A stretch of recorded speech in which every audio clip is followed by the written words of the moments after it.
Welcome to Suman TV. నేను మీ నవీన్. ప్రస్తుతం నేను కేపీహెచ్బిలోని ట్రీట్మెంట్ రేంజ్ హాస్పిటల్లో ఉన్నాను. మనతో ఉన్నారు ప్రముఖ సెక్షువాలజిస్ట్, అదేవిధంగా సైకియాట్రిస్ట్ డాక్టర్ సునీల్ కుమార్ రెడ్డి గారు. హాయ్ సార్, నమస్తే. నమస్కారం సార్, మీ వీడియో చూసిన కొద్దిమంది కమెంట్స్ పెట్టారు సార్. ఏంటంటే మేము ఆల్కహాల్కి అడిక్ట్ అయ్యాం, బానిస అయ్యాం పూర్తిగా.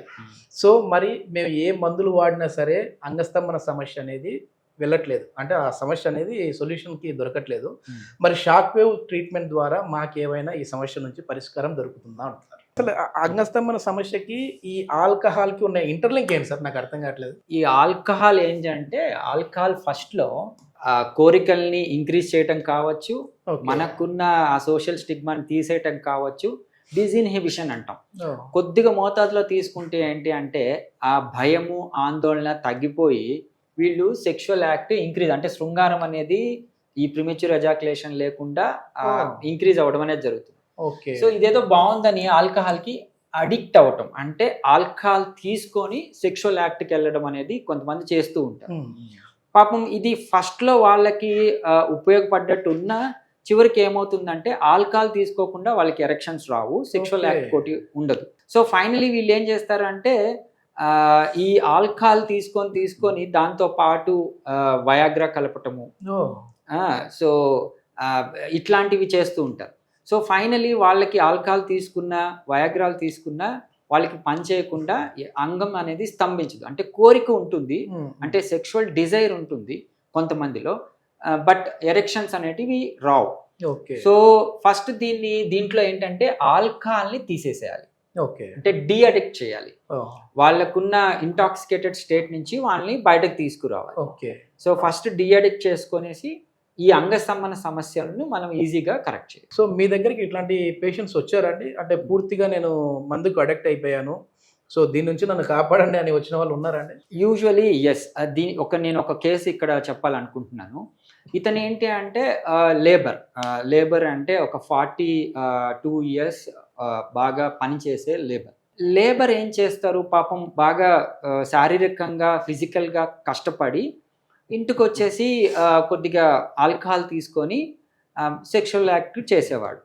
ఇతనికి వాళ్ళ పార్ట్నర్ ఏం చేసేదంటే ఆల్కహాల్ తీసుకుంటే అంగస్తంభన వస్తుంది, వాటెవర్ వాళ్ళ శృంగార జీవితం బాగుంది అని చెప్పేసి ఆవిడ కూడా ఎప్పుడు డినే చేసేది కాదు, ఆల్కహాల్ ఆపేది కాదు. సో ఇతను ఏంటి అంటే ఆల్కహాల్ తీసుకొని సెక్షువల్ యాక్ట్ అనేది పాపం ఫస్ట్ నుంచి అలవాటు చేసేసుకుంది. సో ఫైనల్ నా దగ్గరకు వచ్చింది ఏంటి అంటే డీఅడిక్ట్ కావడానికి, అంటే ఆల్కహాల్ నేను తీసేసేయాలి. కానీ చిన్నగా అతని సమస్యలు ఒకటి చూస్తూ ఉంటే బేసిక్ మేజర్ సమస్య ఏమైందంటే ఇతనికి ఎరెక్టైల్ డిస్ఫంక్షన్, అంగం స్తంభించడం లేదు.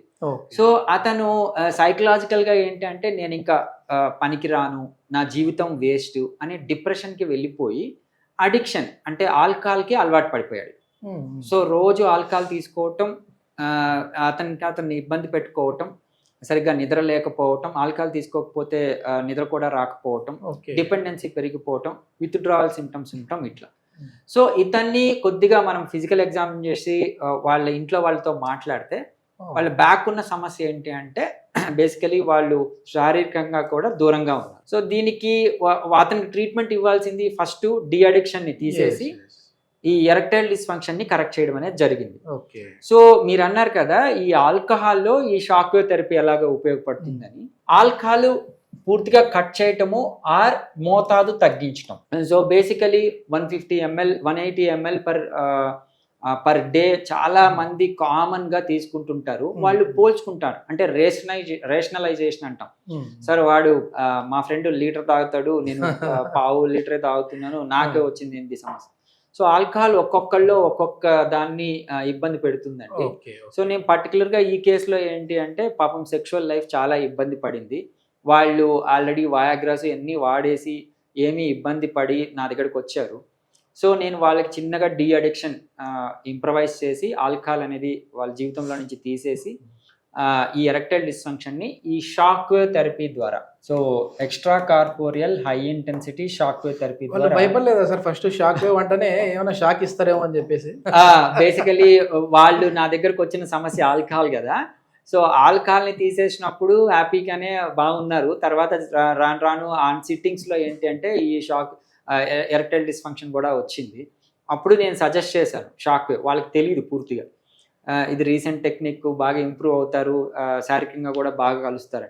వాళ్ళు ఫస్ట్ ఈ షాక్ అంటేనే చాలా భయపడ్డారు. ఓకే. సో ఈ షాక్ గురించి వివరించడం జరిగింది. లైక్ ఇది ఎలక్ట్రిక్ షాక్ కాదు, ఏసీ కరెంటు, డీసీ కరెంటు మీకు అంగానికి ఇవ్వటం కాదు, ఒక మసాజింగ్ టెక్నిక్ లాంటి ప్రొసీజరు. దీన్ని అంగానికి డైరెక్ట్గా అప్లై చేస్తాము. సో దట్ అంగంలోని రక్త ప్రసరణ ఇంప్రూవ్ అయ్యి ఈ అంగస్తంభన లోపాలని కరెక్ట్ చేస్తాము.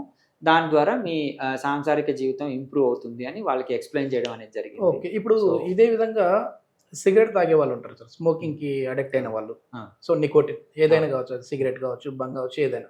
సో అట్లాంటి వాళ్ళకి కూడా యూజ్ అవుతుందండి ఈ షాక్ వేవ్ థెరపీ? ఈ ఎరెక్టైల్ డిస్ఫంక్షన్ కి బేసికలీ ఈ ఆల్కహాల్ అనే కాదు, ఎనీ అడిక్టివ్ మెటీరియల్స్ ఇబ్బంది పడతారు. సో ఈ అడిక్షన్ లో ఉన్న వాళ్ళకి ఫస్ట్ ఆ అడిక్షన్ మెటీరియల్ తీసేసి షాక్ వేవ్ థెరపీ ఇవ్వడం ద్వారా వాళ్ళకి ఈ ఈడీని కరెక్ట్ చేయాలి. ఒకప్పుడు అసలు దీని గురించి డిస్కస్ చేయాలంటే కూడా అసలు ఈ వీడియోలు ఏంట్రా, ఈ వీడియోలు నువ్వు చేసావేంట్రా అని చెప్పేసి అడిగేవాళ్ళు. కానీ ఇప్పుడున్న సమాజానికి అవసరం సార్ ఇది. చాలా మంది డాక్టర్లు కూడా ఏం చెప్తా ఉన్నారంటే పిల్లలకి దీని మీద అవేర్నెస్ లేక సూసైడ్లు కూడా చేసుకుంటా ఉన్నారు. అంటే ఓకే, అంగం స్తంభించలేదు, ఇంకా నేను దేనికి పనికి రానేమో అని చెప్పేసి చేసుకుంటా ఉన్నారు. రీసెంట్ గా ఒక ఆర్టికల్ చదివాను సార్. ఫస్ట్ నైట్ రోజు సెక్షువల్ గా వాడు సరిగా చేయలేదు అని చెప్పేసి వాళ్ళ భార్య ఏదో అనడంతో సూసైడ్ చేసుకున్నాడు ఒక రోజుకే. సో అదే ఒక అవేర్నెస్ లాంటి ప్రోగ్రామ్స్ కింద మనం చేసామంటే చాలా మంది చాలా పొలిటికల్ ఇంటర్వ్యూస్ చేస్తూ ఉంటాం, మేము అన్ని చేస్తూ ఉంటాం, కానీ చాలా మంది డాక్టర్లతో వేరే వేరే టాపిక్స్ చేస్తూ ఉంటాం. ఈ టాపిక్ చేయడానికి మాత్రం ఇది ఏదో పెద్ద నేరం అన్నట్లుగా చూస్తూ ఉంటారు. కానీ దీని మీద కూడా ఒక అవేర్నెస్ తీసుకుని వస్తే చాలా మందికి ఉపయోగపడుతుందనే ఉద్దేశంతో చేస్తాను. Thank you sir. Thank you very much.